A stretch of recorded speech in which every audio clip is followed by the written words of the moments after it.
Salopin-Sprouse, c'est l'histoire du ballet auquel se livrent trois jeunes trentenaires parisiens autour d'une ravissante jeune femme un peu perdue à l'approche de certaines échéances capitales de sa vie. Un garçon sérieux, intelligent, dévoué. Bon, c'est plutôt un bon début. Oui, ce sera un bon mari.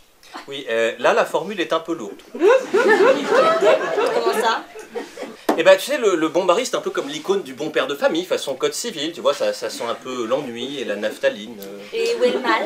Alice, une jeune femme de 25 ans, s'apprête à épouser François, un garçon très bien. Un de ceux que Thomas, ami d'Alice, appelle les livrets A. Un investissement affectif solide, mais sans surprise. Jusqu'au jour où elle fait la connaissance d'Henri, un épicurien, poète à ses heures. Les corps, c'est du décor. C'est à n'en pas douter. L'acteur, c'est l'âme, ou alors l'œil. Ah, voyons donc le décor. Que vous voilà entreprenante. Henri, le meilleur ami du personnage principal interprété par Étienne. Et il est un personnage qui est un peu fantasque, qui est même qualifié de mousquetaire dans la pièce, donc ça veut tout dire. Il a du panache, il a de la gouaille, il aime beaucoup faire des citations. Tout, c'est trop, comme le disait Hugo Adieu. Voyez-vous, dans une mauvaise pièce, c'est bien dans un moment pareil qu'un auteur de farce mal inspiré ferait intervenir un tiers un peu gauche et grotesque. Alice est un personnage assez complexe. Elle a un besoin de sécurité. C'est une fille, à mon avis, qui s'ennuie un petit peu dans la vie, mais qui ne veut pas l'avouer. Alors elle essaie de se persuader que ce qui lui arrive et les gens qu'elle rencontre sont faits pour elle. Et puis au fur et à mesure de la pièce, elle va se rendre compte que ça ne correspond pas à ce qu'elle est ou ce qu'elle a envie. L'ennui s'invite assez facilement quand on ne croise plus que des gens ternes. Ou pédants. Ou mondains. Sachant que ce sont des qualités cumulatives. Et puis il y en a quelques-uns, des cumulards. Oh là, c'est bien simple, on est cerné.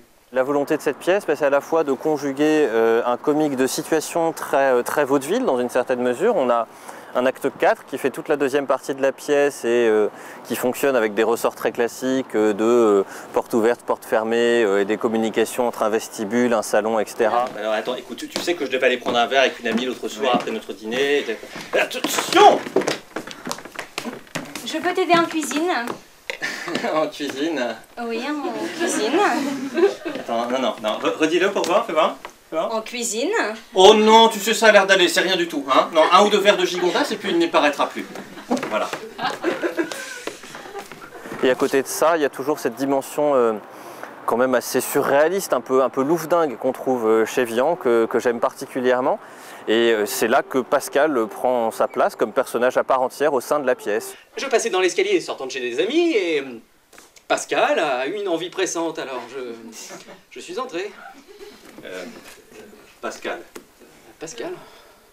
Ah ben ce serait plutôt un nom d'agneau, ça, non? Ce que j'aime beaucoup, c'est un balancement rythmique de l'intrigue et qui a l'air de se faire au son du jazz, comme à peu près tout ce qu'écrit Vian d'ailleurs en réalité. Et on a envie de regarder le théâtre de Vian avec un petit fond de jazz et en buvant un whisky. J'aimerais assez qu'on tombe dans la même chose au niveau de ma pièce.